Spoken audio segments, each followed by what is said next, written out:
2025-26 সালে এসেও যদি আপনি কন্টেন্ট ক্রিয়েটর না হতে পারেন তাহলে আপনার মতো হতভাগা আর কেউ নাই।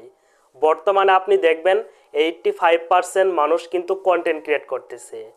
আপনার আশেপাশে দেখবেন অনেকেই কন্টেন্ট ক্রিয়েট করতেছে। এখন আপনিও হতে পারবেন। আপনি কিভাবে কন্টেন্ট ক্রিয়েটর হবেন? আমি আমার দক্ষতা থেকে আপনাদের কিছু কথা বলার চেষ্টা করব, যে কথাগুলো শোনার পর আপনি মোটামুটি কন্টেন্ট ক্রিয়েটর না হতে পারলেও আপনি শিখতে পারবেন, আপনি স্কিল অর্জন করতে পারবেন যে কিভাবে আপনি একজন কন্টেন্ট ক্রিয়েটর হওয়ার চেষ্টা করতে পারবেন। আজকের এই ভিডিওটা কন্টিনিউ করুন, আমার সফলতা থেকে আপনাদের কিছু কথা বলার চেষ্টা করব।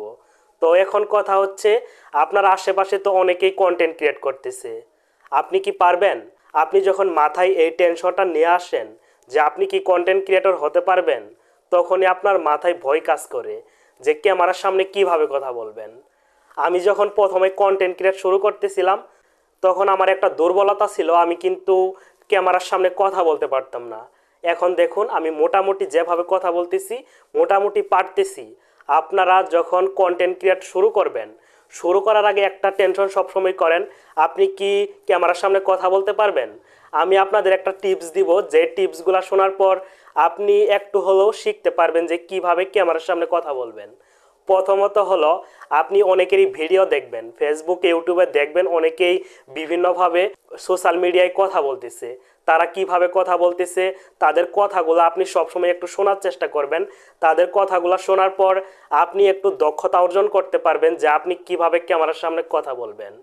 দ্বিতীয় আরেকটা বিষয় হলো, আপনি যত ভিডিও দেখেন না কেন, আপনি ইউটিউবে ফেসবুকে যত ভিডিও দেখেন না কেন, যদি আপনার মধ্যে আত্মবিশ্বাস না থাকে তাহলে আপনি কখনো কন্টেন্ট ক্রিয়েটর হতে পারবেন না, আপনি কখনো ক্যামেরার সামনে কথা বলতে পারবেন না। তো এই স্কিলটা অর্জন করার জন্য আপনাকে প্রথমত আপনার মধ্যে আত্মবিশ্বাস থাকতে হবে। আপনি অবশ্যই পারবেন, এই আত্মবিশ্বাসটা নিয়েই সামনের দিকে এগিয়ে যেতে হবে এবং কি কথা বলার ট্রাই করতে হবে। একটা কথা সবসময় মনে রাখবেন, মানুষ হলো অভ্যাসের দাস। মানুষ পারে না এমন কোনো কাজ নাই। মানুষ যদি চেষ্টা করে অবশ্যই একটা কাজ শিখতে পারবে। আপনি চেষ্টা করে দেখতে পারেন। আসলে আমি ছোট কন্টেন্ট ক্রিয়েটর হিসেবে যে কথাগুলো বললাম অবশ্যই আপনাদের হেল্পফুল হয়েছে। আপনি একটু নিজেকে দক্ষ করার চেষ্টা করুন, তাহলে আপনি এগিয়ে যেতে পারবেন। যাই হোক, আজকে একটু হেল্পফুল হয়েছে। আমার ভিডিওটা সকলেই লাইক করে দিবেন এবং চ্যানেলটা সাবস্ক্রাইব করে দিবেন, যাতে আমি নতুন নতুন ভিডিও আপলোড দেওয়ার সাথে সাথেই সবার আগে আপনি পেয়ে থাকেন। ধন্যবাদ।